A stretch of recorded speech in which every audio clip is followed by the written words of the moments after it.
ഉണ്ട് എന്ന് മനസ്സിലാവേണ്ടി തന്നെയാണ് സിനിമ. കാരണം ആണെങ്കിൽ കൂടെ നമുക്ക് അത്യാവശ്യം കാണുന്ന പ്രേക്ഷകന് ഒക്കെ എന്താ പറയുക, സിനിമ ഞാൻ കേപ്പബിൾ ആണോ എന്ന് തോന്നിപ്പിക്കുന്ന കുറച്ച് ചലഞ്ചിങ് ആയിട്ടുള്ള ഇതുണ്ട്. അപ്പോൾ നമുക്ക് തീർച്ചയായും അത് ചെയ്യാൻ പറ്റുന്നുള്ള കോൺഫിഡൻസ് തന്നെയാണ് ഇത് സെലക്ട് ചെയ്യാനുള്ള കാരണം.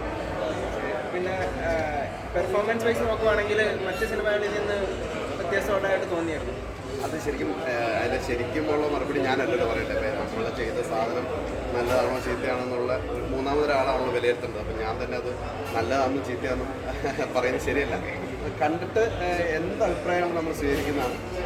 നിങ്ങൾ കാണുക, ഇഷ്ടപ്പെടുകയാണ് മറ്റേ ആൾക്കാരിലേക്ക് ഷെയർ ചെയ്യുക. കാരണം നമ്മളെ സംബന്ധിച്ചതൊരു പരിമിതിയിൽ നിന്നുകൊണ്ട് ചെയ്ത സിനിമയാണ്. അപ്പോൾ കോവിഡ് ടൈമിലൊക്കെ ഒത്തിരി ഫെസിലിറ്റിയും കാര്യങ്ങളും നമുക്ക് പ്രൊവൈഡ് ചെയ്യാൻ പറ്റാത്ത കാലഘട്ടമാണ് കോവിഡ് ടൈമിൽ. അതുകൊണ്ട് നമ്മൾക്ക് പറയാൻ പറ്റുന്നത് വെച്ചാൽ ഇത് നന്നായിട്ട് വർക്കൗട്ട് മീൻസ് കുഴപ്പമില്ലാന്ന് തോന്നിക്കഴിഞ്ഞാൽ വീണ്ടും നല്ല സിനിമകളായിട്ട് നിങ്ങളുടെ മുമ്പിലേക്ക് വരാൻ പറ്റും. അത് മാത്രമാണ് പറയാൻ പറ്റുന്നത്. അഭിനയത്തെ പറ്റിയൊക്കെ മറ്റുള്ളവർ വിലയിരുത്തിട്ട് അത് എന്താണ് നമ്മൾ സന്തോഷത്തോടെയിരിക്കുന്നത്. കാരണം നമ്മളിപ്പോൾ അഭിനയം നന്നായി എന്ന് പറഞ്ഞാലും നമുക്ക് ഇനിയും എന്താ പറയുക ഇമ്പ്രൂവ് ചെയ്യേണ്ടതെന്ന് പറഞ്ഞാലും അത് നമ്മുടെ ബെറ്ററിന് വേണ്ടിയാണല്ലോ. അതുകൊണ്ട് അതിലൊന്നും സന്തോഷത്തോമില്ല. എന്തും പ്രേക്ഷകരായാലാണ്